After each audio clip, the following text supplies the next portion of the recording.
T'es-tu déjà trouvé dans l'obscurité totale, pas l'obscurité d'une pièce au store baissé, mais une obscurité si lourde, si absolue, que tu ne peux pas voir ta propre main devant ton visage. Dans ce genre d'obscurité, le silence semble plus fort, le cœur bat plus vite.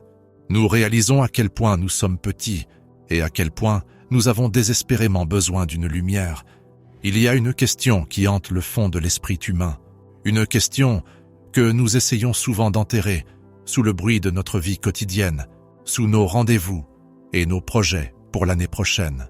La question est, comment tout cela finit-il? Pas seulement pour nous en tant qu'individus, mais pour le monde. Nous regardons les gros titres, nous voyons les guerres, les rumeurs de guerre, les catastrophes naturelles et la confusion morale, et nous nous demandons, est-ce la fin? Le compte à rebours est-il lancé? Et si c'est le cas, que nous arrive-t-il? Qu'arrive-t-il aux pécheurs? Qu'arrive-t-il à ceux qui ont oublié Dieu? Mon ami, tu n'as pas besoin de deviner. Tu n'as pas besoin de vivre dans la peur tremblante de l'inconnu. Le Dieu qui a créé les étoiles ne nous a pas laissé tâtonner dans le noir jusqu'à la toute fin. Il a envoyé une messagère. Il a envoyé une secrétaire. Il a envoyé une humble religieuse polonaise, sœur Marie Faustine Kowalska, pour consigner les détails spécifiques de l'acte final de l'histoire humaine. Mais écoute attentivement, car ce qu'elle a écrit dans son journal n'est pas ce à quoi tu pourrais t'attendre. Ce n'est pas un message de fatalité pour le plaisir de la fatalité. Ce n'est pas un message de feu pour consumer les désespérés. C'est le message d'une mission de sauvetage si vaste, si dramatique et si tendre qu'elle devrait te mettre à genoux, non pas de terreur, mais en larmes de soulagement. Un signe arrive, un signe dans le ciel. Jésus-Christ lui-même l'a décrit à Sainte Faustine. Il lui a dit exactement ce que le monde verra avant que le jour de la justice n'arrive. C'est l'avertissement final, oui, mais c'est aussi l'étreinte finale. Avant d'ouvrir les pages du journal pour découvrir ce grand signe, avant d'entrer dans la vision qui nous montre le ciel devenant noir et la croix flamboyant de lumière, nous devons nous ancrer. Nous parlons de choses lourdes, de la fin des temps et du jugement des âmes. Il est facile d'avoir peur, mais le Seigneur dit « Ne crains pas ». Alors, créons un sanctuaire de paix ici même, maintenant. Je t'invite, avant d'aller plus loin, à faire un acte de profond abandon. Dans le silence de ton cœur ou dans les commentaires ci-dessous, écris ces 4 mots simples. Jésus, j'ai confiance en toi. Si tu portes un lourd fardeau, ou si tu t'inquiètes pour un être cher qui semble loin de Dieu, quelqu'un dont tu crains qu'il ne soit pas prêt pour ce grand signe, écris son prénom à côté de ta prière. Plaçons-les ensemble dans les rayons de la miséricorde. Fais cela maintenant comme un acte de foi, que la miséricorde est plus forte que la justice. Jésus, j'ai confiance en toi. Maintenant, avançons ensemble vers la révélation. Pour comprendre le grand signe, nous devons d'abord comprendre le temps dans lequel nous vivons. Nous pensons souvent au temps en heures et en minutes, mais aux yeux du ciel, le temps est divisé en 2 ères. Sainte Faustine rapporte que nous vivons actuellement dans une ère très spécifique, très spéciale. C'est une période de grâce qui a une échéance. Dans l'entrée numéro 1146 du journal, Jésus parle avec un ton qui est à la fois une supplique et un commandement. Il dit à Faustine, « Je prolonge le temps de la miséricorde pour les pécheurs, mais malheur à eux, s'ils ne reconnaissent pas ce temps de ma visite. » Il poursuit avec une métaphore qui glace l'âme et pourtant offre la seule issue. « Ma fille, parle au monde entier de mon inconcevable miséricorde. Je désire que la fête de la miséricorde soit le recours et le refuge pour toutes les âmes, et surtout pour les pauvres pécheurs. Et puis, l'ultimatum, avant le jour de la justice, j'envoie le jour de la miséricorde. Pense à cette structure. Avant que le juge ne prenne place, le Sauveur ouvre la porte. Mais il y a 2 portes. Jésus a dit à Faustine, « Celui qui refuse de passer par la porte de ma miséricorde devra passer par la porte de ma justice. » Imagine-toi debout dans un grand hall. À ta gauche se trouve une porte de fer, lourde, froide, inflexible. C'est la porte de la justice. Si nous franchissons cette porte, nous sommes jugés strictement sur nos mérites. Nous sommes jugés sur chaque parole inutile, chaque pensée égoïste, chaque acte de charité laissé inachevé. Qui parmi nous peut se tenir devant cette porte et dire « Je suis pur » ? Qui parmi nous n'a aucune dette à payer ? La porte de la justice est équitable, parfaitement équitable. Et c'est exactement pourquoi elle est terrifiante, car nous n'avons pas besoin d'équité, nous avons besoin de pardon. Mais à ta droite, il y a une autre porte. Elle est ouverte. Une lumière chaude s'en échappe. C'est la porte de la miséricorde. Jésus supplie le monde de franchir cette porte maintenant, tant qu'elle est encore ouverte. Mais il nous connaît. Il sait que l'humanité est obstinée. Il sait que nous sommes distraits, que nous traversons nos vies comme des somnambules, en ignorant l'appel de la grâce. Il sait que beaucoup ne lèveront pas les yeux avant d'y être forcés. Et ainsi, dans son infinie pitié, il a promis une dernière intervention cosmique, un signe si massif que personne sur Terre ne pourra l'ignorer, un signe qui arrêtera net le monde entier. Maintenant, cela nous amène à l'entrée numéro 83 du journal. C'est l'une des entrées les plus vivantes, cinématographiques et profondes de tout le texte. Ce n'est pas une parabole, c'est une prophétie. Jésus dit à sainte Faustine, écrit ceci, avant de venir comme juge équitable, je viens d'abord comme roi de miséricorde. Remarque l'ordre. Il vient d'abord comme le roi de miséricorde. Il veut sauver, pas condamner. Il poursuit, avant que n'arrive le jour de la justice. Il sera donné aux hommes ce signe dans les cieux. Toute lumière dans le ciel s'éteindra, et il y aura de grandes ténèbres sur toute la terre. Faisons une pause et essayons d'imaginer cela. Ce n'est pas une éclipse solaire. Ce n'est pas un jour nuageux. C'est l'extinction de toute lumière. Le soleil s'obscurcit. La lune ne donne plus de reflets. Les étoiles disparaissent. Les lumières artificielles de nos villes, l'électricité sur laquelle nous comptons, ne vaudront peut-être rien contre ce voile surnaturel. Imagine le silence qui tombera sur les nations. Les marchés boursiers ne signifieront plus rien. Les guerres de frontières s'arrêteront. Les disputes sur nos écrans s'effaceront. Dans cette obscurité totale, chaque être humain se retrouvera avec une seule chose, sa propre conscience. Ce sera un moment de clarté absolue et terrifiante. Nous réaliserons que nous sommes des créatures et que le Créateur approche. Mais Dieu ne nous laisse pas dans le noir. Écoute ce qui suit. Jésus décrit le signe. Alors le signe de la croix apparaîtra dans le ciel, et des plaies des mains et des pieds du Sauveur sortiront de grandes lumières qui illumineront la terre pendant un certain temps. Ceci aura lieu peu de temps avant le dernier jour. C'est le chef-d'œuvre de la miséricorde divine. Quand nous pensons à la croix, nous pensons souvent au bois et au clou. Nous pensons à la souffrance. Nous pensons au prix payé pour le péché. Mais dans cette vision, la croix est transformée en source d'illumination. Jésus précise quelque chose d'incroyablement important ici. Il dit que la lumière vient des ouvertures, où les mains et les pieds du Sauveur ont été cloués. Pourquoi ce détail est-il si crucial? Pourquoi n'a-t-il pas simplement dit de la croix? Parce que les plaies de Jésus sont le trésor de l'Église. Les plaies sont la preuve de son amour. Les plaies sont les endroits d'où le sang et l'eau ont jailli. En disant que la lumière vient de ces plaies, Jésus nous dit que même à la toute fin, même quand le ciel est noir et que le jugement est proche, la lumière qui nous sauve vient de sa souffrance pour nous. Ces plaies ont été causées par nos péchés. Notre orgueil a enfoncé les clous dans ses mains. Notre égarement a enfoncé le clou dans ses pieds. Mais dans ce grand signe, Dieu inverse la logique du crime et du châtiment. Les endroits même où nous l'avons blessé deviennent les endroits d'où il fait briller sa lumière sur nous. C'est comme s'il disait au monde, « Regardez, regardez ce que vous m'avez fait, et regardez comme je vous aime encore. » Mes plaies ne lancent pas des éclairs de vengeance, elles lancent des rayons de lumière pour vous guider vers la maison. La prophétie dit que cette lumière illuminera la terre pendant un certain temps. C'est une période de grâce, une dernière chance de repentance. Imagine l'âme qui a renié Dieu toute sa vie, debout dans cette obscurité, levant les yeux et voyant la croix rayonnante. Cette âme a le choix. Elle peut se détourner par orgueil, refusant d'être sauvée, ou elle peut tomber à genoux et dire « Jésus, j'ai confiance en toi ».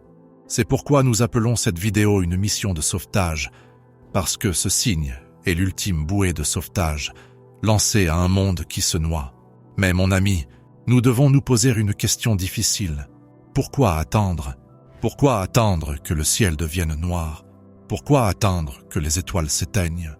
Jésus a dit à sainte Faustine que celui qui refuse de passer par la porte de la miséricorde devra passer par la porte de la justice. Si nous attendons le grand signe, nous jouons avec notre éternité. Nous parions que nous aurons la force de nous repentir dans ce moment terrifiant. Mais la peur nous paralyse souvent. La peur peut nous pousser à nous cacher. Le Seigneur veut que nous venions à lui maintenant, dans le calme, pas seulement dans la tempête. Il y a une autre vision dans le journal qui fait écho à celle-ci. Une vision qui se déroule non pas dans le ciel, mais à l'intérieur de l'âme. Elle nous aide à comprendre ce que fait réellement cette lumière. Faustine écrit au sujet d'une rencontre où elle a vu l'état des âmes. Elle a vu que la lumière de Dieu révèle la vérité. Quand le grand signe apparaîtra, ce ne sera pas seulement une lumière extérieure illuminant les arbres et les montagnes. Ce sera probablement une illumination intérieure, une illumination des consciences. Nous verrons nos vies comme Dieu les voit. Nous verrons les fois où nous sommes passés devant le mendiant. Nous verrons les fois où nous avons gardé rancune pendant 10 ans.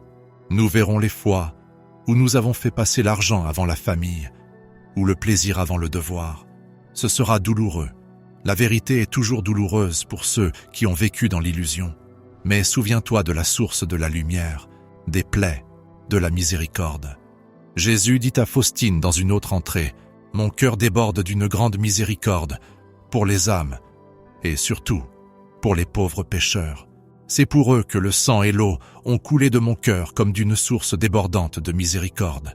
Il veut que nous sachions que peu importe ce que cette lumière révèle dans nos âmes, sa miséricorde est plus grande.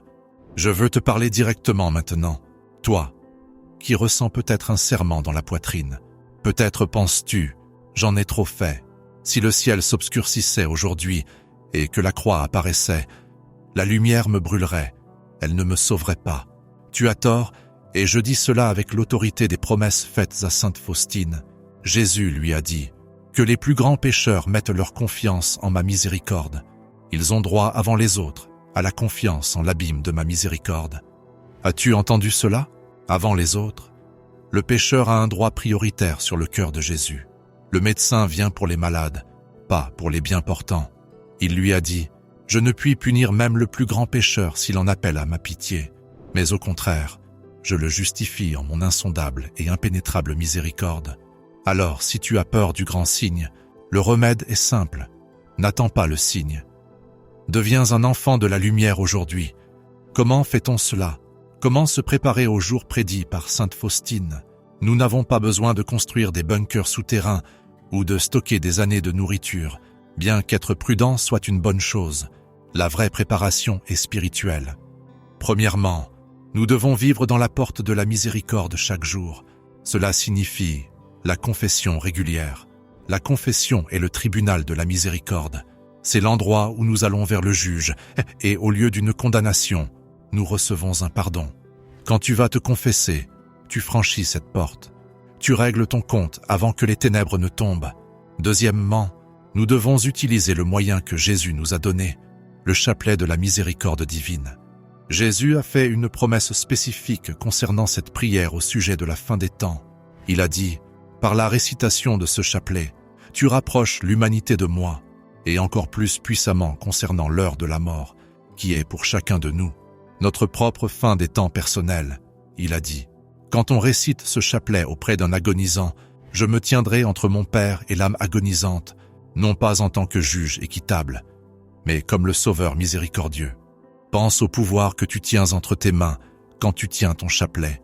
Tu as le pouvoir d'appeler le Sauveur miséricordieux. Tu as le pouvoir de changer la nature du jugement, d'une justice stricte à une miséricorde aimante. Il y a une histoire. Peut-être l'as-tu ressenti dans ta propre vie, de la lutte pour faire confiance. Nous regardons le monde et il semble déjà si sombre. Nous voyons des souffrances qui n'ont aucun sens. Nous voyons des innocents souffrir et nous demandons « Où est cette lumière? Où est cette miséricorde ?» Sainte Faustine a demandé cela aussi. Elle a souffert immensément. Elle a été ridiculisée par d'autres sœurs qui pensaient qu'elle était paresseuse ou hystérique. Elle a souffert de maladies physiques qui ont torturé son corps de douleur. Elle a ressenti l'obscurité spirituelle de l'abandon, mais au milieu de cela, Jésus lui a enseigné le secret du vase de la confiance. Il a dit « Les grâces de ma miséricorde se puisent à l'aide d'un unique moyen, et c'est la confiance.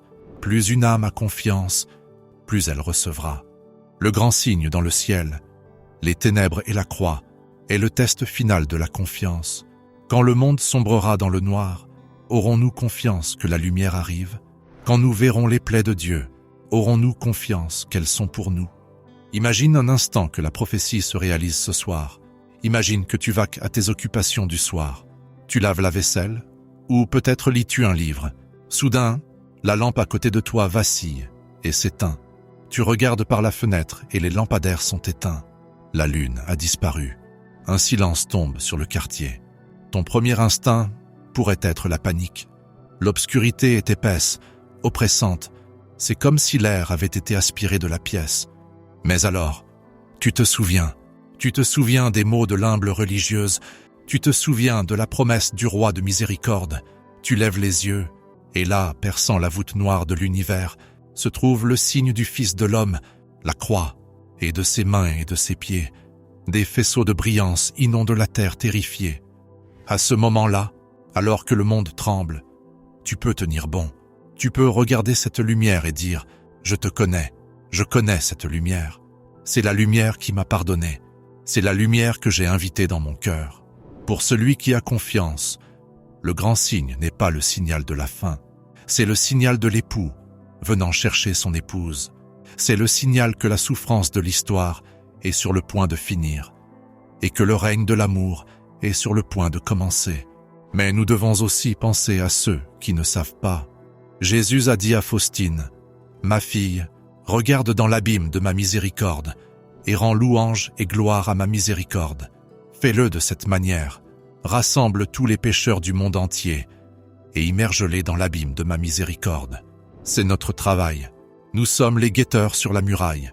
Si nous savons que le signe arrive, nous avons le devoir d'avertir la ville endormie, pas en criant avec colère au coin des rues, mais en rayonnant la miséricorde dans nos vies. Chaque fois que tu pardonnes à quelqu'un qui t'a blessé, tu es un signe de la croix pour lui. Chaque fois que tu offres un sacrifice pour un pécheur, tu ouvres pour lui une brèche dans la porte de la miséricorde. Le temps est court. Jésus a dit, peu de temps avant le dernier jour. Nous ne savons pas si peu de temps signifie des années, des décennies ou des siècles.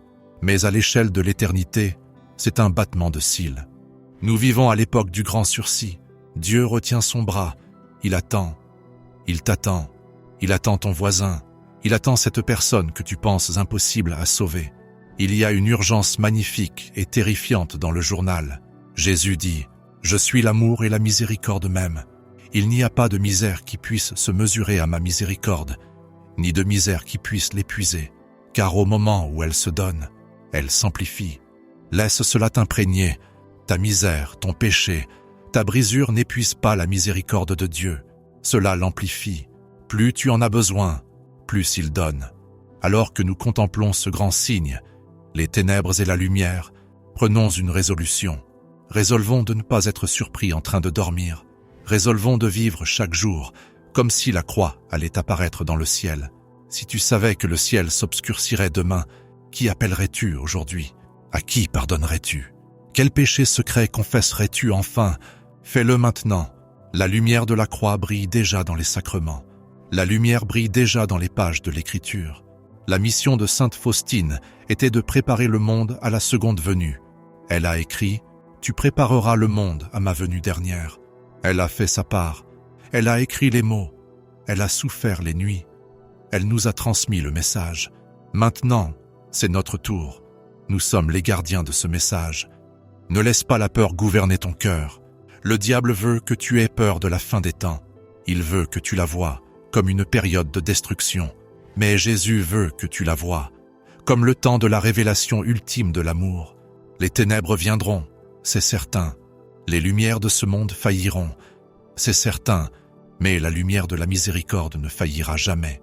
Des plaies de ses mains où nous l'avons cloué, la lumière jaillira. De la plaie de ses pieds où nous l'avons fixé, la lumière jaillira. De la plaie de son côté où nous l'avons percé, l'océan de miséricorde coulera. Passe la porte maintenant. La poignée est de ton côté, la porte est déverrouillée. Le Père attend. Pour conclure cette réflexion, je veux te laisser avec les mots mêmes que Jésus a utilisés pour réconforter Faustine, des mots qui devraient résonner à tes oreilles chaque fois que tu regardes le ciel et que tu t'interroges sur l'avenir. Il a dit « Ne crains rien, je suis toujours avec toi » et dis à l'humanité souffrante de se blottir contre mon cœur miséricordieux et je la comblerai de paix. Se blottir contre son cœur, c'est le seul abri assez sûr pour la fin des jours. Si ce message a remué ton âme, si tu ressens l'urgence et le réconfort de cette prophétie, ne le garde pas pour toi. Partage cette lumière et souviens-toi de la prière que nous avons déposée dans le sanctuaire au début. Jésus, j'ai confiance en toi. Dis-le à ton réveil, dis-le quand les nouvelles t'effraient, dis-le quand tu pèches, dis-le quand tu meurs. Jésus, j'ai confiance en toi. Car dans cette confiance, les ténèbres ne peuvent pas nous toucher. Dans cette confiance, nous sommes déjà à la maison.